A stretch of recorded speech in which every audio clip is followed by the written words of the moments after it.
Donald Trump in Iowa last night, doubling down on the lie that he won the election after a week of playing down the January 6th riot he incited. First of all, he didn't get elected. Okay, forget that. No reason to concede. We're not going to take it anymore. I see a civil war coming. I do. On Friday, the White House formally blocked an attempt by Trump's attorneys to withhold documents related to the Capitol assault. The president has determined that an assertion of executive privilege is not warranted for the first set of documents from the Trump White House. Among the documents requested by the Select Committee, Trump's Twitter messages, his calendar, schedules, video, photos, and call logs. Well, we want to know, what was the president's involvement? What about people around him? Urged on by Trump, former advisor Steve Bannon told the committee he will not comply with a request for records and testimony. But former Chief of Staff Mark Meadows and Pentagon advisor Kash Patel are engaging with the committee, and former Trump Deputy Chief of Staff Dan Scavino has finally received his subpoena. The committee will probably, to those who don't agree to come in voluntarily, will do criminal referral. This, as a new Senate report describes Trump's extraordinary efforts in the days before the insurrection to overturn the results of the election. We will win this, and as far as I'm concerned, we already have won it. Detailing at least 9 times Trump pressured Justice Department officials to overturn Biden's legitimate victory, including a meeting on January 3rd when Trump threatened to replace acting Attorney General Jeffrey Rosen with a loyalist, Jeffrey Clark, to carry out his scheme. The president was relentless. We were a half step away from a full-blown constitutional crisis. If Rosen would have folded... But top leaders at the Justice Department warned they would resign en masse if he acted, as did White House counsel Pat Cipollone, who called Trump's plan a murder-suicide pact. Now, a parade of former Trump officials are recounting Trump's obsession with overturning the election in an attempted coup. He was heightened, and he was so, about... this was stolen from us. This was stolen from us. We all watched it happening. And because it, didn't seem to be behind the scenes, clandestine in any way, it became normalized. But many Republicans are still defending him. The president did the right thing. If he had made another decision, you would have had a problem. And around the country, Trump allies are pushing laws that would allow Republican legislatures to more easily overturn the vote if it does not go their way. I'm alarmed, and I think most people are alarmed that we're still talking and still facing these issues of election disinformation. This is about going after the integrity of not only the election system in Idaho, but people going after the integrity of the election system as a whole. This is without a doubt the biggest threat to our democracy in my lifetime.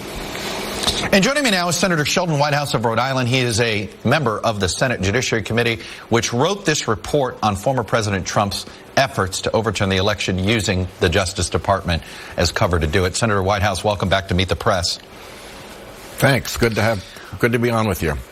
I want to start with, I know that you were limited in your investigation because you're the Judiciary Committee, and this was about the actions of the Department of Justice. So how complete of a picture do you think you have of what President Trump did, and what more would you like to know? Well, we have a very complete picture of the extent to which Trump was personally involved in this. This is a question in which you can actually connect the President of the United States to the scheme. The second thing that we know is that it focused very heavily on Georgia. So that relates and feathers into the Georgia prosecution that's underway, I should say the investigation that's underway down in Fulton County. Those two things link up. What we don't know is who was really behind this. The text of the transcript and the body English of the witnesses suggests that they had very little regard for this character, Jeffrey Clark, who was nominally going to be the new Attorney General. They doubted his qualifications to even have that role. So it's a possibility, I suppose, that he saw this moment and grabbed it, but it's an equally real possibility that he was a cog in a larger machine, and we've got a lot of work to do to figure out how that machine ran through this period, who was behind it, where the money came from, and what's been going on. You think it's somebody other than Donald Trump? I mean, when I hear that, you're essentially saying you believe there's somebody else involved, somebody else was pulling the strings. Who could that be besides Donald Trump? We don't know yet.